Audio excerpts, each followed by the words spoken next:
Hello student, पिछले class में हम लोगों ने एंगल बिटवीन टू वेक्टर्स के बारे में पढ़ा था।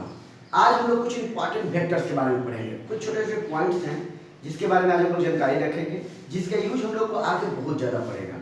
इसमें देखिए सम इंपॉर्टेंट वेक्टर्स में हम लोग पहला वेक्टर पढ़ रहे हैं पैरेलल वेक्टर। आप दो वेक्टर को पैरेलल वेक्टर कब कहेंगे?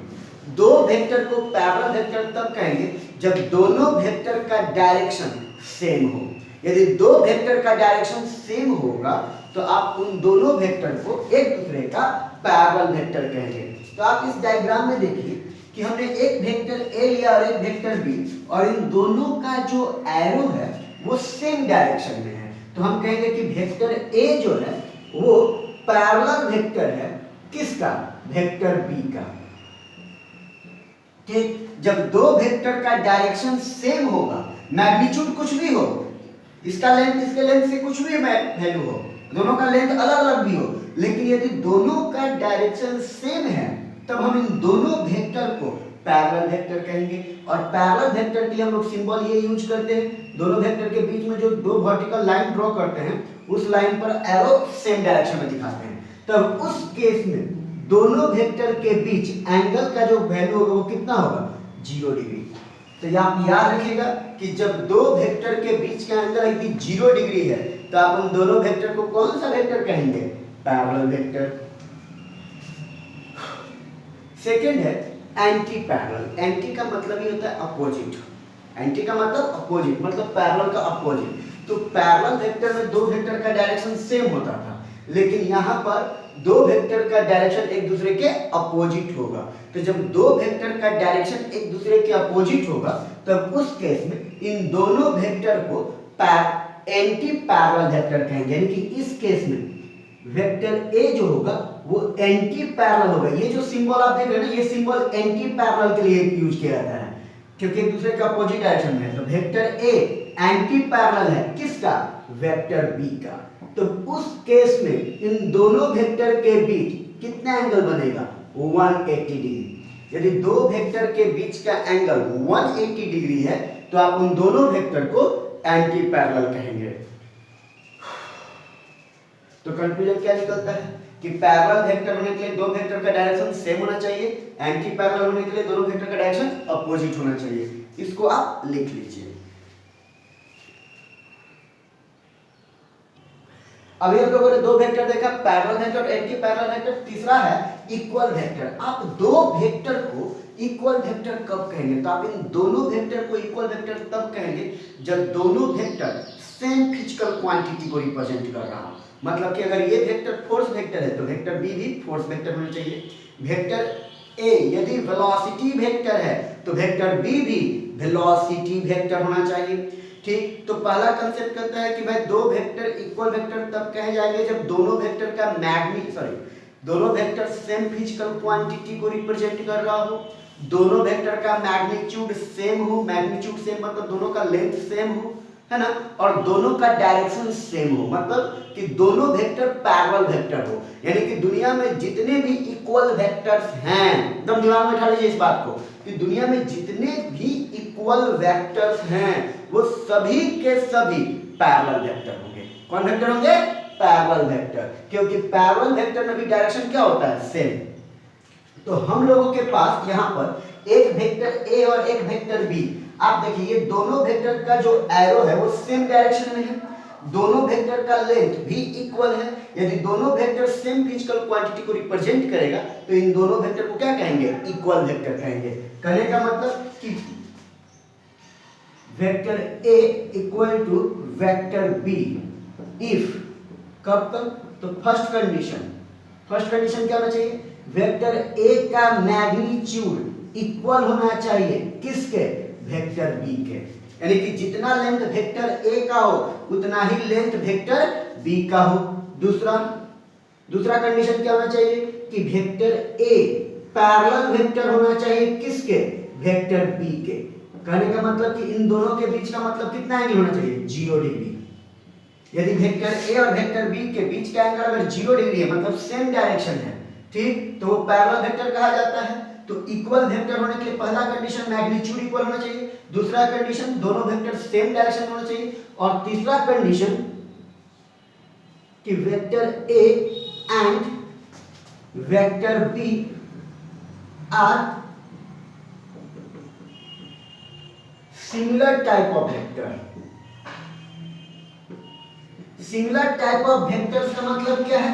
सिमिलर टाइप ऑफ वेक्टर्स का मतलब कि ये दोनों सेम फिजिकल क्वांटिटी को रिप्रेजेंट कर रहा हो।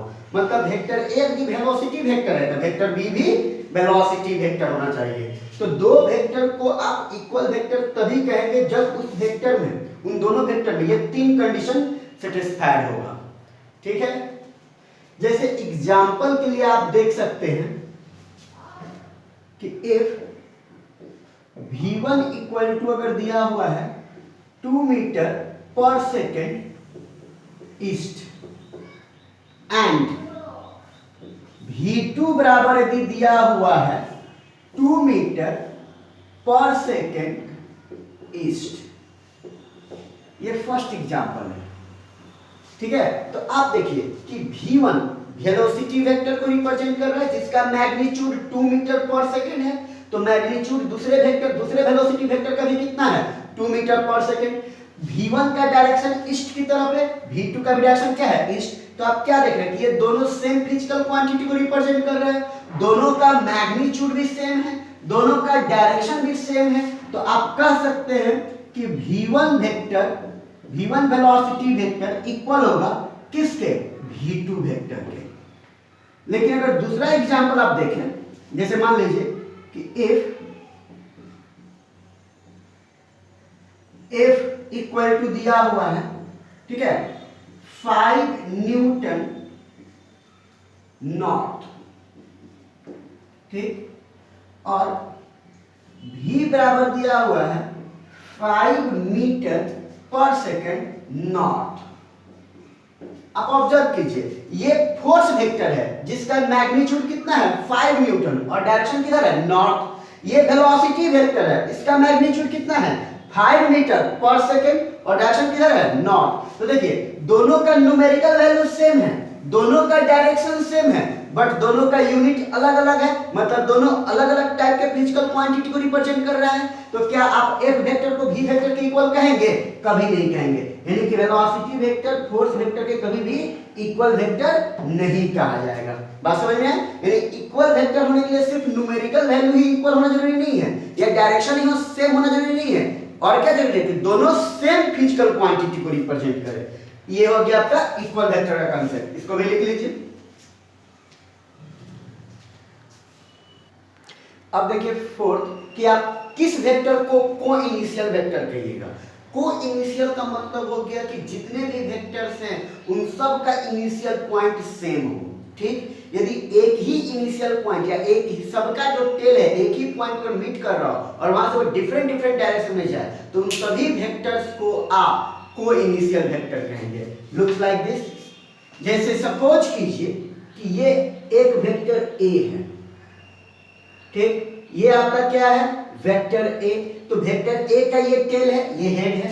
अब यहीं से अगर मान लीजिए कि हम इधर की तरफ ड्रॉ करते हैं दूसरे वेक्टर को, और ये वेक्टर रिप्रेजेंट कर रहा है वेक्टर बी को, तो आप क्या देख रहे हैं कि वेक्टर ए और वेक्टर बी दोनों वेक्टर का टेल एक ही पॉइंट पर है कि नहीं?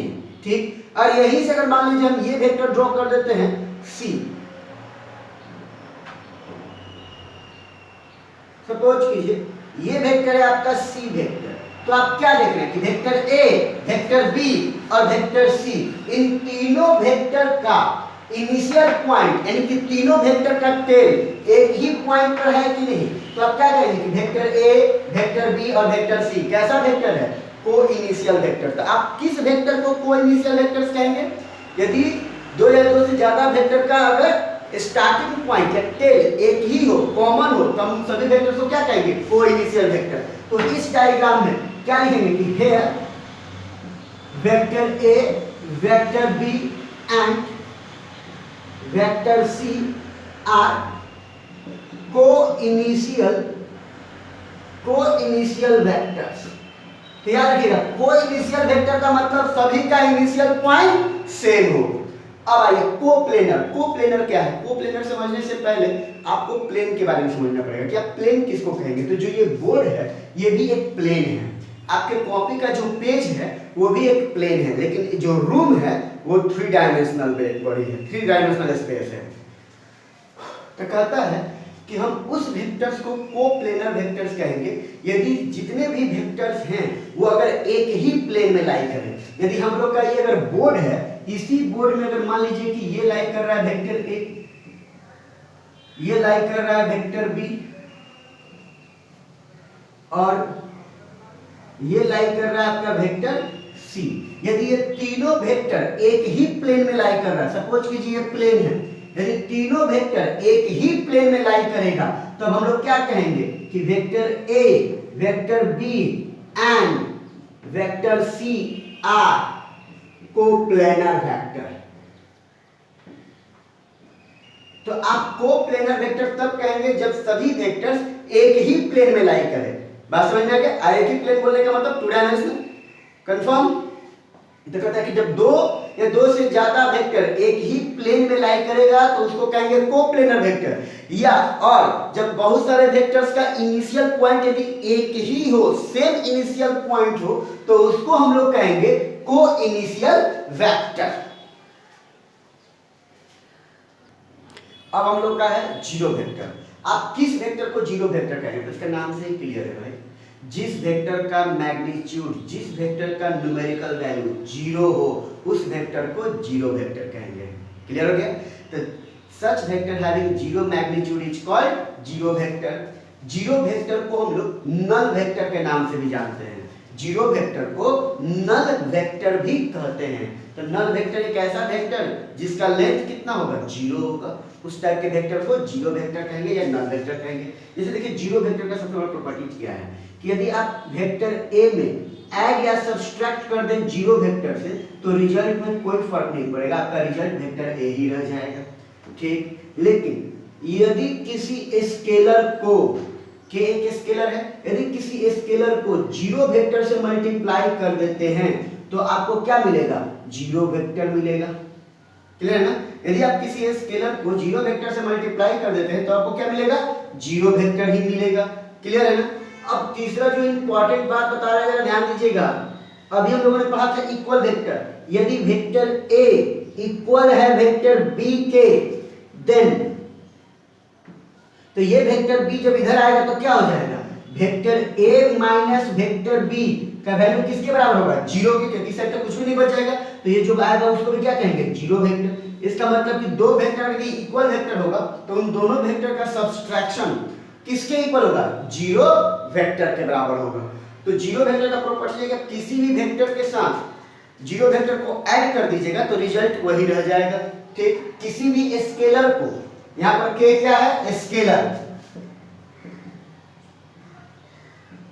कहता है कि यदि आप किसी स्केलर को जीरो वेक्टर से मल्टीप्लाई कर दीजिएगा तो रिजल्ट क्या मिलेगा? वेक्टर मिलेगा। यदि दो वेक्टर इक्वल वेक्टर है तो उन दोनों वेक्टर का सब्सट्रैक्शन भी क्या होगा? जीरो वेक्टर होगा। तो जीरो वेक्टर तो आप समझ में आ गया। अब एक छोटा छोटा दो टर्म है, लोकलाइज्ड वेक्टर नाम आप सुने होंगे। लोकलाइज्ड वेक्टर, लोकलाइज्ड वेक्टर को ही हम लोग फिक्स्ड वेक्टर भी कहते हैं। लोकलाइज्ड वेक्टर को हम लोग क्या कहते हैं? Fixed vector.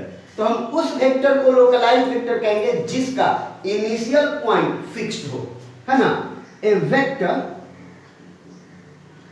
which initial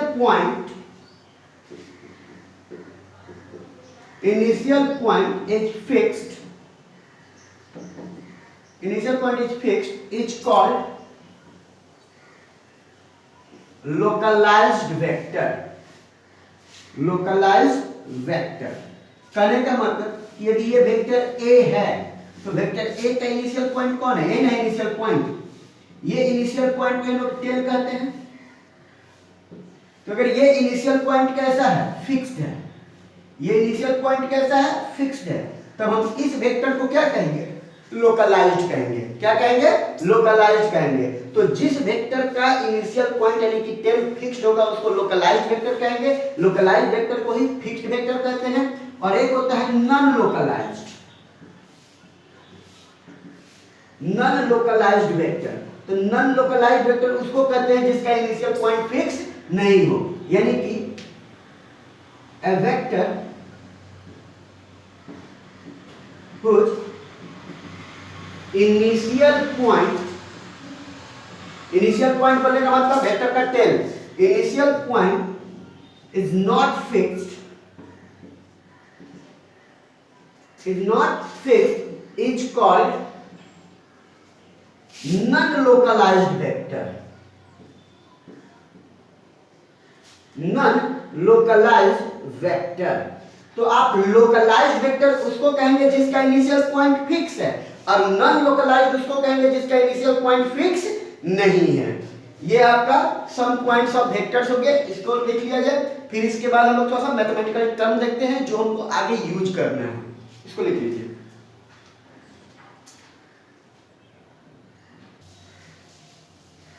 अब देखिए, अभी जो हम लोग टर्म पढ़ने जा रहे हैं वो कुछ मैथमेटिकल टर्म है जिसका हमको वेक्टर में भी यूज है, इसलिए मैं टर्म लिख दिया पहले मैथ और फिजिक्स।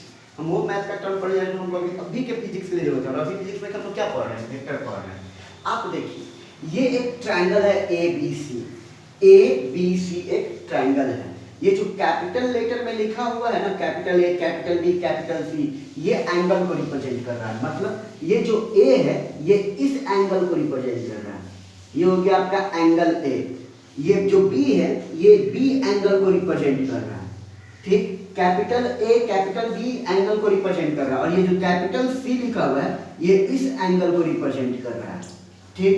कैपिटल ए एंगल के सामने वाला जो साइड है बी सी, उसको हम लोग स्मॉल ए से रिप्रेजेंट करेंगे।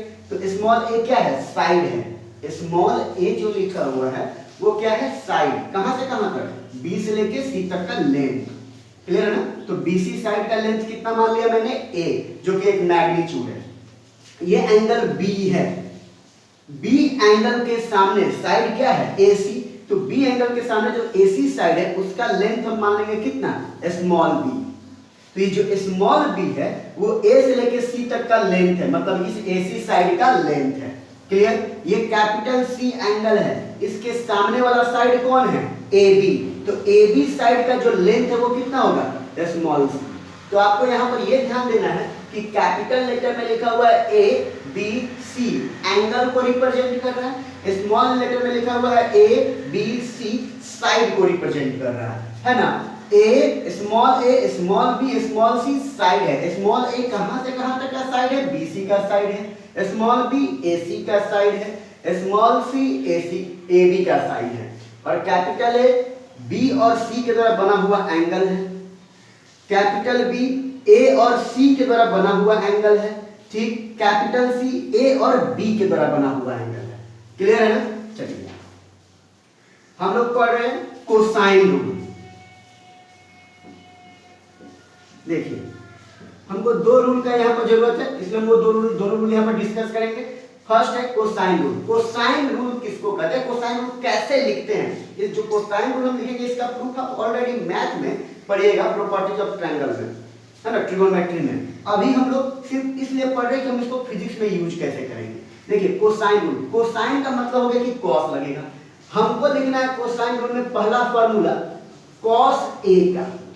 तो कॉस यहाँ ट्रिगोनोमेट्रिकल रेशियो है और ए उस ट्रिगोनोमेट्रिकल रेशियो का एंगल है। मतलब कॉस ए बोलने का मतलब कि हम इस एंगल ए का कोसाइन रूल लिख रहे हैं, ठीक। तो कॉस ए बराबर क्या होगा, तो आप गौर से लिखिए, ये जो एंगल ए है, मतलब ये एंगल किन दो साइड से मिलकर बना हुआ है, बी और सी से। तो कोसाइन रूल कहता है कि जिन दो साइड से मिलकर बनेगा उन दोनों साइड का स्क्वायर यानी B square plus C square, ठीक, माइनस इसके सामने वाला साइड का square minus A square divided by जिन दो साइड से मिलकर बना है उसका मल्टीपल 2 के साथ, मतलब 2bc। क्लियर है ना। फिर से समझ लीजिए, यहां पर जो कोसाइन रूल हम लिख रहे हैं, ठीक है, तो कोसाइन रूल का मतलब ये होता है कि कॉस एंगल होगा। हम पहला फॉर्मूला cos A लिख रहे हैं। cos A मतलब कि cos ट्रिगोनोमेट्रिकल रेशियो है और A हम लोग एंगल लिए हैं। तो आप गौर से देखिए कि cos A यहाँ पर किसको रिप्रेजेंट करेगा, तो एंगल A इसको रिप्रेजेंट करेगा। तो इस ट्रायंगल में हम कोसाइन रूल लिख रहे हैं एंगल A के लिए। तो ये जो एंगल A है किन दो साइड से मिलकर बना है, B और C। तो कॉन्सेप्ट कहता है कि जिन दो साइड से मिलकर बनेगा उन दोनों साइड का स्क्वायर का सम, मतलब B square plus C square minus इस एंगल के सामने वाले साइड का स्क्वायर, तो माइनस ए स्क्वायर, ए क्या है, साइड है, minus A square divided by जिन दो साइड से मिलकर बना उन दोनों साइड का 2 मल्टीपल, यानी कि 2 इंटू बी सी।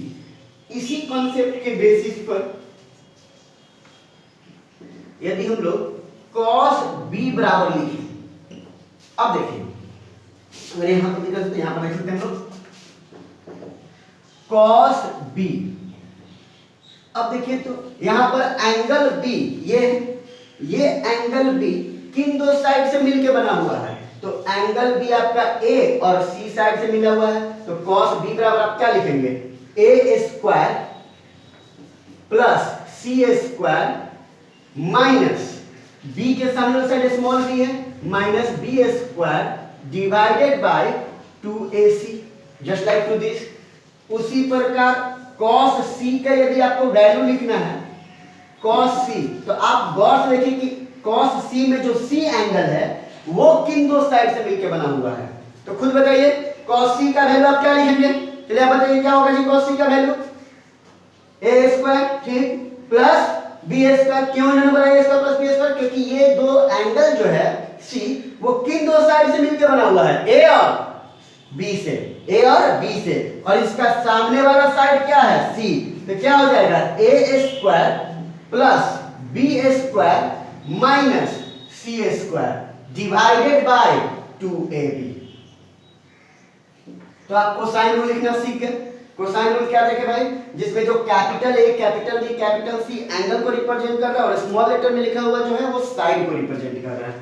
अब एक होता है sine rule. Sine rule, sine rule क्या होता है, तो साइन रूल कहता है, देखिए ये कैपिटल ए एंगल है, स्मॉल ए साइड है, याद रखिएगा small A, small B, small C are sides of given triangle. दिए हुए ट्रायंगल में ये सब क्या है, साइड है, ए बी सी। जो भी स्मॉल लेटर में लिखा हुआ वो साइड है, और कैपिटल लेटर में जो लिखा वो सब क्या है, एंगल है। साइन रूल क्या कहता है, साइन रूल कहता है कि भाई ये कैपिटल ए एंगल है, इसके सामने वाला साइड क्या है, स्मॉल ए। तो स्मॉल ए बाय साइन ए का वैल्यू इक्वल होगा स्मॉल बी जो कि साइड है, स्मॉल बी के सामने वाला एंगल कौन है, capital B, small B divided by sine B equal होगा स्मॉल सी, इसके सामने वाला एंगल कितना है, capital C, C by sine C, और ये वैल्यू इक्वल होता है कांस्टेंट के। ठीक है, तो हमको ये टर्म नहीं याद रखना है उतना, हम लोग को बस आपको इतना ही याद रखना है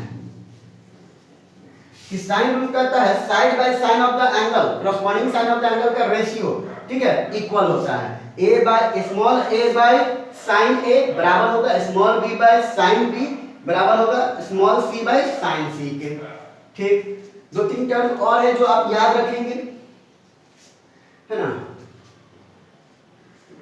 cos 180 minus theta, cos 180 minus theta का वैल्यू होता है minus cos theta, second quadrant में cos निगेटिव होता है। sin 180 माइनस थीटा का वैल्यू होता है प्लस sin थीटा।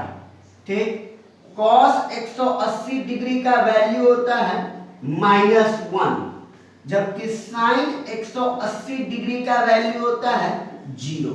इसका यूज हमको भी वेक्टर में पढ़ने वाला है। आप याद रखेंगे कि cos 180 माइनस थीटा का value minus cos theta, sin 180 minus theta का वैल्यू प्लस sin थीटा, है ना। cos 180 का वैल्यू -1, sin 180 का वैल्यू 0। ठीक है, ये आप याद रखेंगे, और याद रखेंगे कि 180 डिग्री इक्वल होता है किसके, पाई रेडियन के। 180 डिग्री किसके इक्वल होता है, पाई रेडियन के। ये मैथमेटिकल टर्म आप अपने कॉपी पर एकदम अच्छे से लिख लीजिएगा, क्योंकि हम लोग को अगले लेक्चर में जब ट्रायंगल रूल ऑफ एडिशन हम लोग पढ़ेंगे तो हमको इसका जरूरत पड़ेगा, तो उस समय हम फिर इसको नहीं लिखेंगे, अब डायरेक्ट अप्लाई करते चले जाएंगे। सो थैंक यू, इसको आप लिख लीजिए।